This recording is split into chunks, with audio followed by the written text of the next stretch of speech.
Abu Ghraib, bad episode, clearly illegal. People are being held accountable through the process. Not adequate? You know so much better than this. I don't want to waste time with this important venue rebutting administration sound bites that are essentially falsehoods. Anyone who wants to read The End of America can see for themselves what Michael Ratner, who represents the detainees, and what other human rights organizations know and have proven again and again about the horrific, sickening abuse that people like you and me, who descend from people who were held and mistreated and abused, should not be defending. But so I hope you rethink that. But let me go back to your question about Congress. You're right, you're absolutely right. This Democratic Congress and the Congress that supported these initial measures will go down in history with great shame and a great blackening of their names. And I'm sorry to say, I think the defenders of what the administration is doing to the detainees will also go down in history to great shame, for the following reason. And again, history is so instructive. If you look at the Reichstag, the parliament in Germany, that made it possible for the National Socialists to legally come to power. They were elected. Americans forget. They were elected, and it wasn't anarchy. They systematically, brilliantly used the law to pervert the law. National Socialist Germany was a nation of laws, proliferating laws, expanding laws that legalized torture that had been illegal in SA basements, that turned to prosecute human rights lawyers that said, wait a minute, don't abuse those detainees. And it was the Congress that preceded Hitler that passed the Enabling Acts, passed Clause 2, which very much echoes the Patriot Act, as you know, or foreshadows it, as you know, and that weakened the Constitution so substantially that, and they weren't Nazis, they were conservatives. They were people like, you and your friends, or me and my friends, really. They cared about Germany, they cared about democracy, but in the name of patriotism, because they were being told there are terrorists, and this is a standard tactic that would-be dictators invoke a real terrorist threat. There were real terrorists in Germany. There were armed Bolsheviks.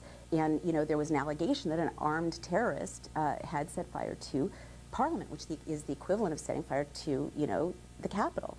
And so Germans were terrified. There were reports that were being sent out that there would be worse terrorist attacks on infrastructure. People were scared that the water supply would be blown up, that subways would be blown up, and they were petrified. And so in the name of patriotism, the people elected Parliament passed Clause 2 and passed the Enabling Acts, which then opened the door for the abuses to come. So I'm not even saying it's Bush with the compliance of a craven, submissive Congress. And history will shame them, because off the record, all these people are coming up to us and saying, you know what, I'm horrified at the dismantling of the Constitution. I'm horrified at the stripping of these checks and balances, but I'm scared to say anything because I'll be painted as soft on terror. And they have got to know that despot after despot after despot has invoked, that's step number one, invoke an internal and external threat. They start, all of them do, by invoking an either pretend or real terrorist threat to terrify people, that then makes it easier for them to do what they're going to do. Stalin did this with sleeper cells. He told everyone that there were capitalist agents in hiding in Russia that were going to rise up at a signal and create havoc. We've heard the term sleeper cells recently. And that was a fake threat. But Pinochet, as you must know, invoked a real terrorist threat, armed insurgents. There really were armed insurgents, and used fake documentation. We've seen fake documentation presented by the White House to justify, to hype a terror threat. And he called it Plan Z. And he said that they were going to assassinate military leaders all at once. And Chileans were so terrified by this hyped real threat that they submitted and saw their democracy crushed. Several questions. That's that jumps to mind. But let me start first with the this conversation, and throughout your book, you make repeated references to a comparison with the Nazi Germany, and you explain in your definition it was a very deliberate choice of words. You call it the fascist shift, or the shift toward fascism. And you recount a conversation you had with other interlocutors about whether we're authoritarian or totalitarian or fascist. my first my first impression, is this what the people talk about in Martha's Vineyard? Because it seems to me a fairly esoteric conversation. But can you take me through your thought process and your choice of the direct comparison as to where we are today and where Nazi Germany was before and during the war? Sure. What time is it? That's a very good question. I mean, first of all, I wish I was vacationing in Martha's Vineyard, right? So that little kind of, like demographic kind of mockery doesn't actually apply to me. But what you should know in terms of... I have great respect for people in Martha's Vineyard. Right, but what you should know, actually, apropos of that, is what I'm hearing from ordinary Americans who don't vacation Martha's Vineyard, who are firefighters and police officers and teachers and factory workers, is that it's not an esoteric conversation at all. They're looking around and they are terrified. And when I tell them that this is a blueprint and I start naming the 10 steps, you start with an external and internal threat, you create secret prison systems where torture takes place, you create military tribunals. I'm sure that the people right now who are supporting the new military tribunal system going forward must not be aware that Lenin initiated a military tribunal system, Stalin imitated Lenin, Mussolini developed his own with the Confino system, Hitler developed a military Western tribunal ally system. also had the same thing, also had the same military tribunal system, like including the Nuremberg trial is a military commission. Yeah, well, let's get into the Nuremberg trial in a minute, because how profound it is to look at the difference between how America showcased its democratic values by translating all those documents into German, televising the trial, making those the worst terrorists on the planet fully transparent to the world, and showcasing American justice compared to what we're doing now, the shame and the disgrace of processing people and putting pressure on the military attorneys. So the question is not putting pressure on military attorneys to sell out their clients and deliver a guilty plea. So is your objection not to the fact of the military tribunals, but how it is being processed and the procedures adopted there under as being unsatisfactory?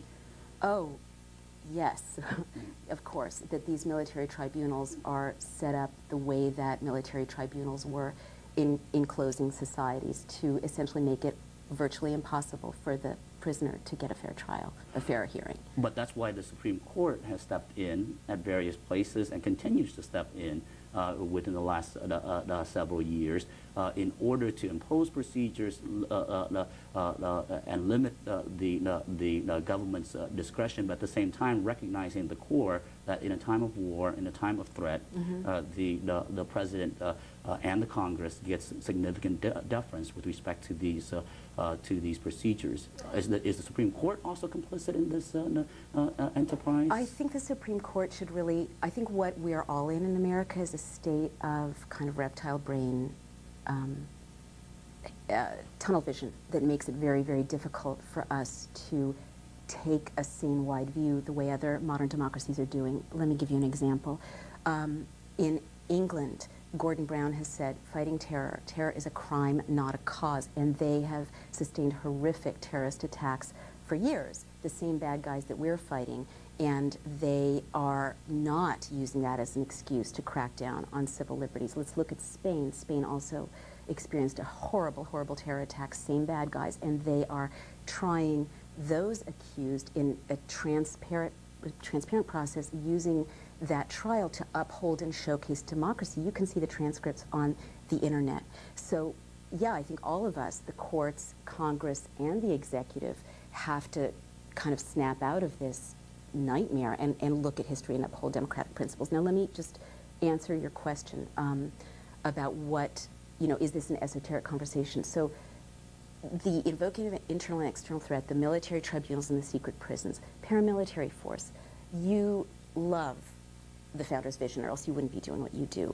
And you know better than I do that when you've got a paramilitary force like Blackwater that has just gotten in trouble for shooting innocent civilians in Iraq, and most Americans don't realize Blackwater is now in the United States, that the Department of Homeland Security contracted to have Blackwater personnel patrolling the streets of New Orleans. And Jeremy Scahill reports that contractors, not necessarily Blackwater, but other private contractors, were shooting at civilians in New Orleans. And most Americans don't know that the future business model of Blackwater's to expand its operations here at home with, among other things, threats to public order. And most Americans don't realize now the president has the power to define what's a threat to public order. Now the president has the power to call the National Guard over the objections of one governor and send them to restore public order in another state, something that the founders would be horrified by, because they knew the damage that can be done when there's a standing army that can break into your home, harass you, curtail civil society, scare civilians, molest women, right? You know what a violation of our principles that is.